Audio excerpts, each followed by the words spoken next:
Olá, meu nome é Lucas, tenho 30 anos, sou empresário e eu passei por uma experiência de quase morte.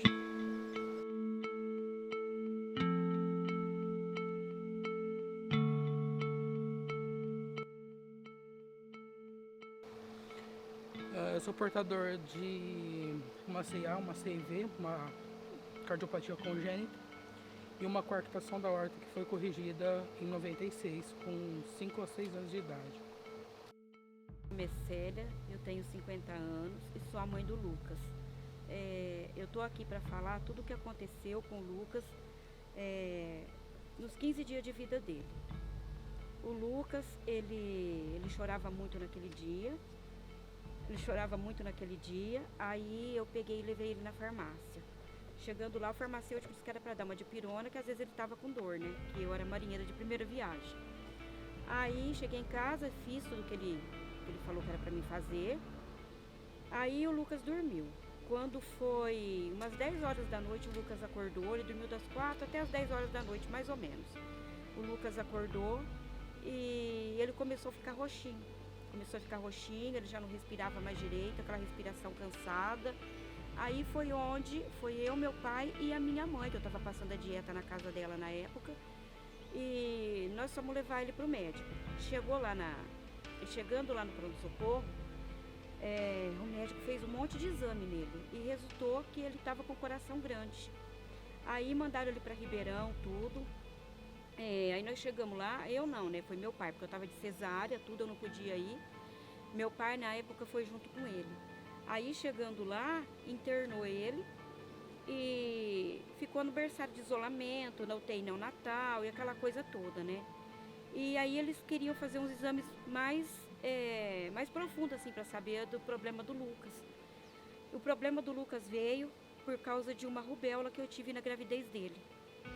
O Lucas poderia ter nascido sem um braço, sem uma perna, poderia ter nascido cego, mas nessa faixa aí eu já estava de 6 meses dele. Eu tive uma pré-eclâmpsia na época, quando eu estava grávida dele. Aí surgiu tudo isso aí, pré-eclâmpsia, misturou tudo com rubéola e ele nasceu com uma CIV, uma CIA, nasceu com hipertensão pulmonar, hérnia de umbigo, nasceu com língua pregada. O Lucas nasceu com um problema na aorta, na artéria da aorta, né, do coração, que com 5 anos ele teve que fazer uma cirurgia. Aí fizeram toda a cirurgia nele.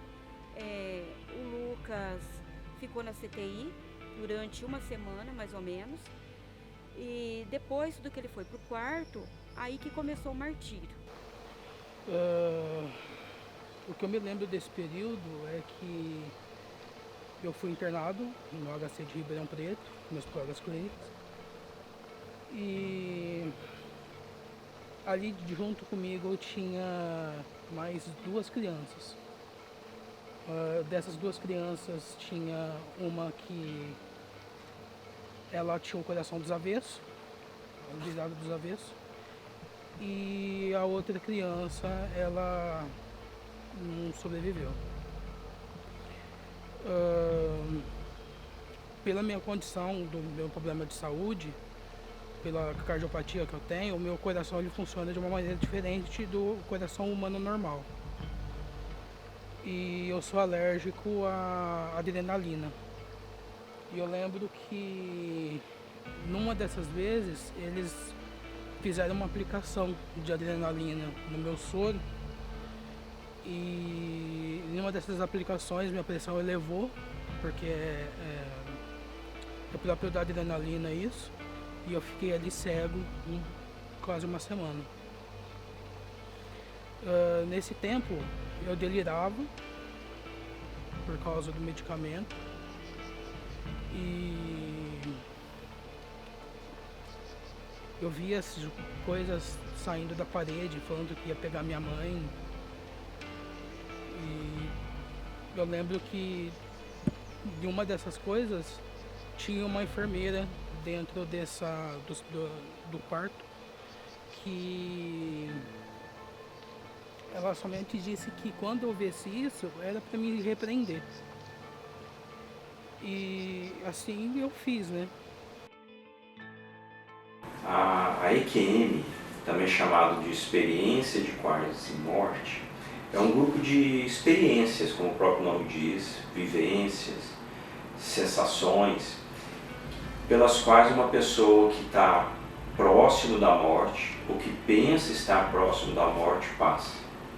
Então, geralmente a pessoa passou por uma situação crítica, pode ser por uma cirurgia grave, ou, por exemplo, por uma parada cardíaca, ou eventualmente até por um acidente de carro em que ela quase morre, e essa pessoa vivencia um grupo de experiências que pode ser ver a vida dela passar na frente dela, ela pode ter eventualmente a sensação de estar saindo do corpo, de ver o próprio corpo, ela pode ser levada para um outro local, essas pessoas que passam por essa experiência às vezes relatam isso, essa sensação de ser levada para um outro local, eventualmente se encontrar com outros seres, né?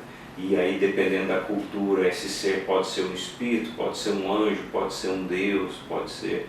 Eu vi uma pessoa de branco do meu lado. Tipo, essa pessoa ela fazia uma marca aqui na minha testa.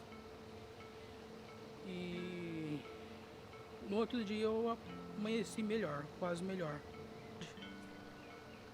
E eu comecei a tomar água igual um doido. Comecei a tomar água igual um louco, igual um doido. E nisso o médico entrou no quarto há um tempo, até repreendendo minha mãe por ter me dado água, porque eu correria risco na cirurgia e ele não tinha liberado. E até então ninguém sabe até hoje quem que é essa enfermeira, esse médico, essa médica que fez essa liberação.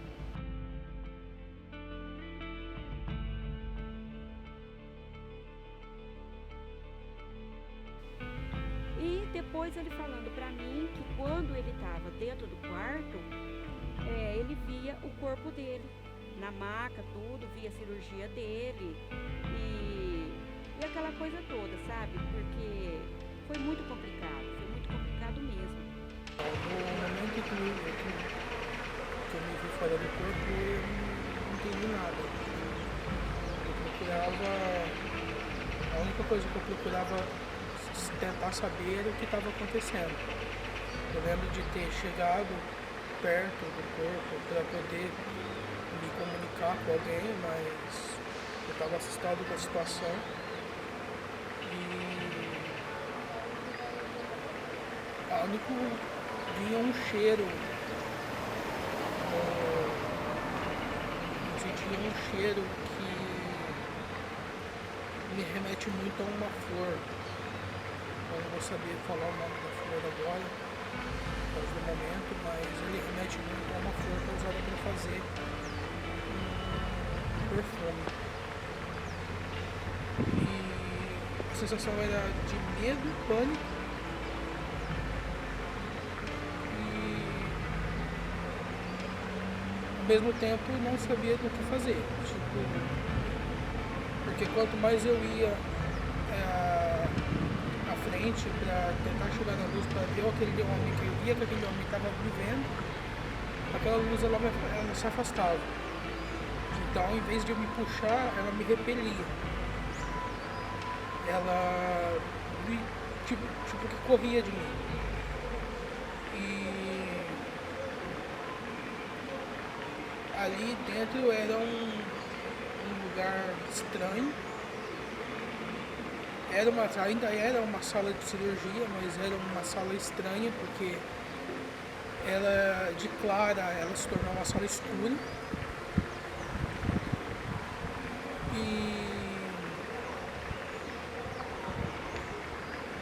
a única coisa que eu lembrei depois disso é que eu acordei assustado no outro dia.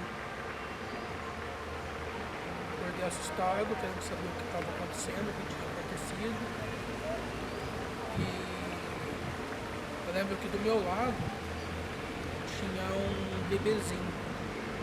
Eu só lembro dos médicos correndo, colocando um biombo ao lado desse bebê. E dali a pouco o bebê estava coberto de branco,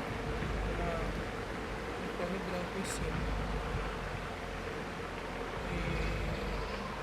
Era um negócio assustador. Uma criança de 5 anos, 5, 6 anos,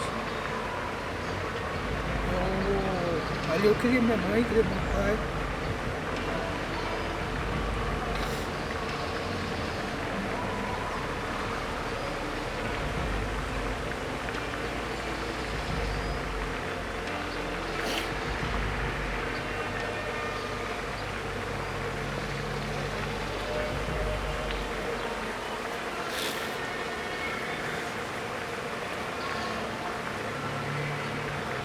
Queria parar um pouco.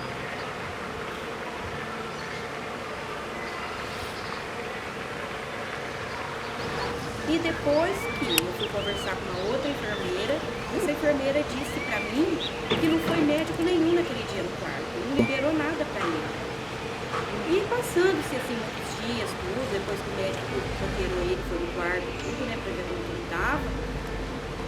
E aconteceu que, depois de tudo aí que aconteceu, né, dele ter visto tudo isso, esse acompanhamento, tudo, aí foi onde eu fiquei sabendo por uma outra pessoa, que eu fui levar o Lucas no HC,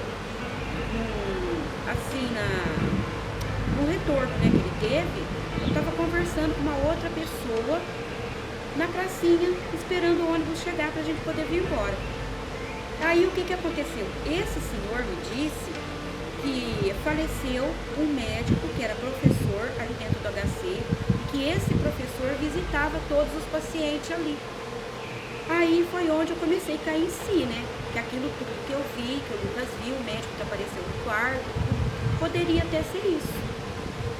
E depois eu não encontrei mais esse homem, não lembro mais assim, de que cidade que ele era, sabe? Que a gente estava conversando por pracinha. Eu não tive mais contato com ele.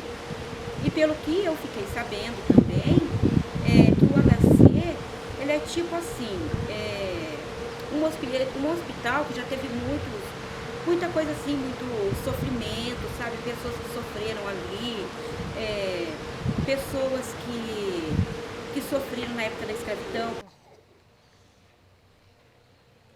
Pra mim foi como uma segunda oportunidade.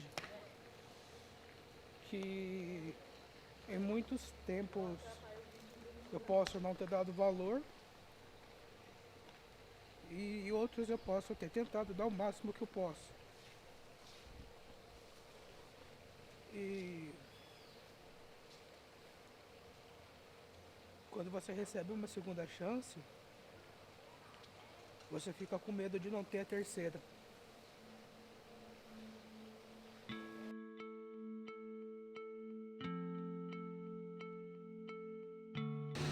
Meu nome é Ilislane Rufino, eu tenho 58 anos, moro em Jabuticabal.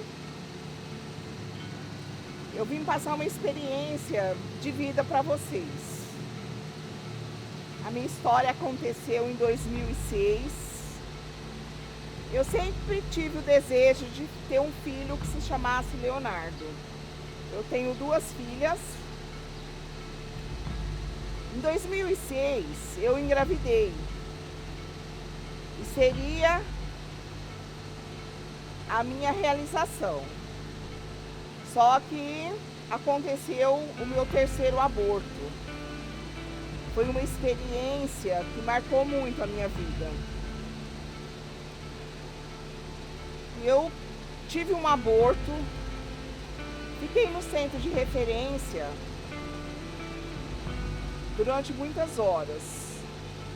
Quando eu fui encaminhada para o hospital, eu já estava com a pressão a 2. Eu já estava anêmica. Chegando ao hospital, me encaminharam para o centro cirúrgico. E eu sempre tive muita fé, acreditei muito na vida. E tinha um médico, eu acreditava que fosse um médico ao meu lado, um senhor branco, de olho azul. Fechando o meu olho, eu consigo ver essa imagem. Ele pedia para que eu reagisse. E eu já sentia a minha alma despregando do meu corpo. Eu deitada naquela cama, eu sentia a minha alma saindo de dentro de mim. Só que eu não queria desistir, não era o momento de eu desistir. E eu falava, eu não posso desistir. Eu tenho 2 filhas, a Ive e a Deilde me espera em casa.